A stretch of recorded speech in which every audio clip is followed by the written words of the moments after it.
Hey guys, I'm Joyce. Welcome to my video diary. Today is Tuesday, September 30th, 2025. I admit I really didn't want to do this tonight. I'm so tired. But anyway, I guess I'm committed to it. So here I am. Tuesday, family and home life. Yesterday, while I was running my errands, no, yeah. Anyway, my Aunt Debbie reached out. She texted me, asked if I could call her in the evening, and I said sure. So I called her, and we talked for I don't know an hour, I guess. We talk maybe a couple times a year, 2, 3 times a year. And I always enjoy our conversations. And afterwards, it was so late, but I just, I felt, I've been trying to think, trying to put a word to the emotion. And it's just like, I don't know, uplifted, motivated, energized. That's it, energized. I felt so energized afterwards, and I really loved talking with her. And I'm not sure that ever would have happened if my mom hadn't died. Um, my Aunt Debbie is my mom's sister, one of her sisters. And when my mom died, her sisters were there at the service. Um, and so, we just kind of reconnected that way.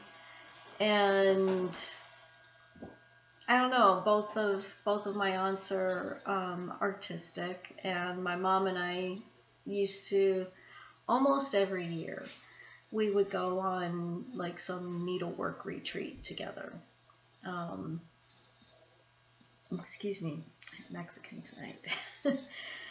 And anyway, we got to talking about it, and the three of us decided, well, we should do a retreat or something. And so we did. Excuse me, and then we did again, and yeah, we've just kind of kept in touch since then.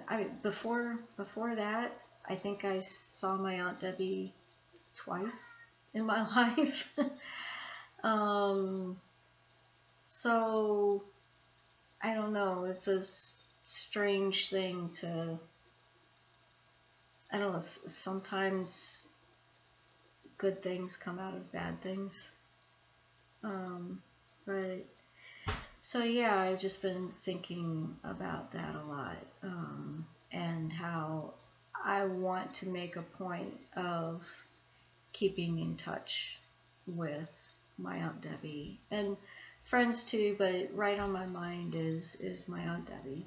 Um, yeah, I'm afraid I don't have anything else to say about that, um, unless I just share about my mom, um, or at least the events around her death. Um, she called me one day and to tell me that she was having a procedure. It was no big deal, but her best friend had suggested that she let my brother and I know. Um, so she did. And she told me when the procedure was going to be. She said she had a spot on her lung. Told me when it was going to be, and I think it was balloons. I had balloons sent to her with a get well card. Excuse me. I was in Missouri. She was in Pennsylvania. So I mean, it's not like I could just drive over. I mean, I could, but So anyway, I sent her balloons and a get well card, and she called me and thanked me for that and said, actually, the date got moved. Um, but she enjoyed the balloons. Well, it came to, I guess it was the day before her rescheduled procedure. I decided I was going to drive there and wish her well in person. And I asked my dad was living with me at that point. He had lost his house, and I asked if he would go with me to share the drive so that we wouldn't have to stop. And he agreed, and I ended up talking with my brother about it, let him know that, not letting him know, just sharing, hey, I'm going to go see Mom. She's having the procedure done. And he's like, well, can I go? And at the time, he was in Kansas.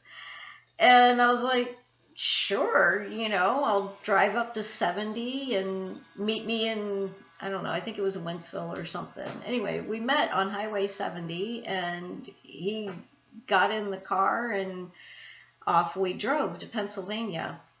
And I don't know why. I don't think I reached out to her, my mom's best friend. I think she just had my number and got a call from her. And I don't remember if she called twice, if I talked to her twice, or if this was all in one phone call. It probably was twice. And I think she was telling me in the first call that, I don't know, that there were some complications or something. I don't know. I really don't remember. What I do remember is probably the second call. Her saying that the doctors wanted to know if we could make decisions on my mom's behalf. And I relayed this to my brother and my dad, and my brother's like, what the fuck? And that was the general feeling, like, what?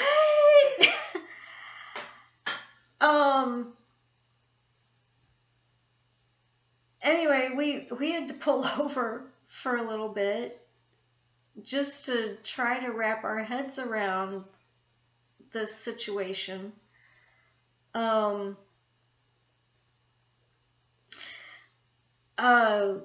We arrived. My mom was still alive. She was in ICU. She was intubated, so we couldn't talk. And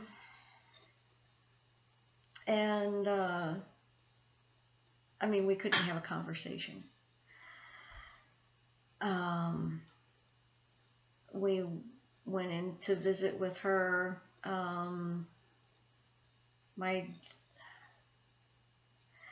I'm sorry, I'm really tired, and I'm not sure where I'm going with this. It was so bizarre. I told her that I was going to stay with her. And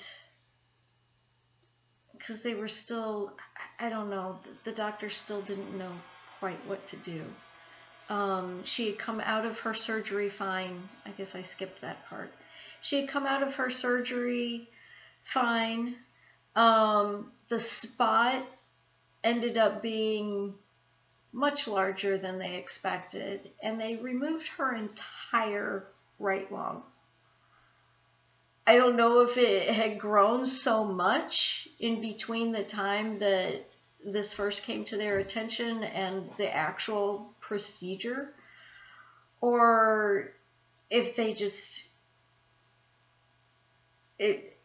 they couldn't tell in, I don't know, x-ray, ultrasound, whatever. Wouldn't be x-ray, I don't think. I don't know, but yeah, they removed an entire lung, and she was conscious after the procedure. Two of her friends were there with her visiting, and it was the next day when we got there, the day after her procedure that we got there. I could still be remembering this wrong. And by then she had been unresponsive that morning, I guess. I told her I would stay with her, and I don't remember what happened after that. Outside of her friend suggesting, you guys have had a long trip, why don't you come to the house and get a shower? And so we did. Even after I told my mom I would stay with her, it's like I just completely forgot that I told her that.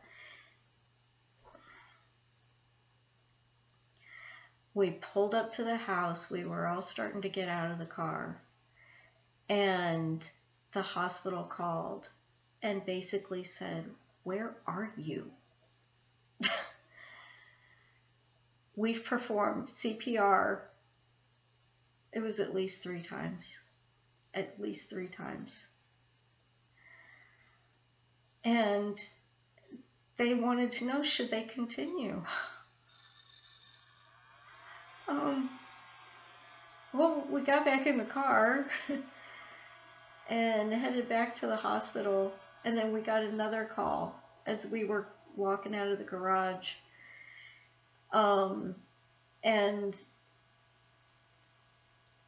I think it was the doctor, I don't know. It said, we've tried several times, and she just I don't remember exactly what he said, but she kept coding. I said, we're on our way up, and she was gone by the time we got back. I was like, what a fucked up trip. You know? I mean, I was just, it was like a movie, or like a book that they make you read in high school with, hidden meetings and all of that. You know, I mean, it just so bizarre that I was there, my brother was there, my dad was there, her friends were there.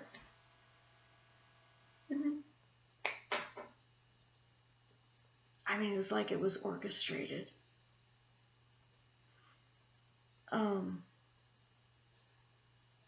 I mean, I'm glad if she had to go, she may as well have family and friends with her.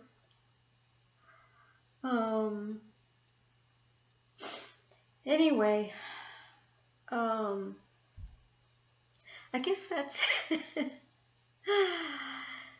my family and home life video. And all of that because of the conversation that I was having with my Aunt Debbie, which I might never have had if it hadn't been for us reconnecting at my mom's funeral. So, yeah, be grateful for the people you have in your life that you love. And I don't mean to tell you what to do. Everybody does that, right? I am trying to learn to be grateful for the people I have in my life and to not be so caught up in making a living and building a nonprofit. Not that those things are not important, but I immerse myself to the point of not spending as much time as I would like.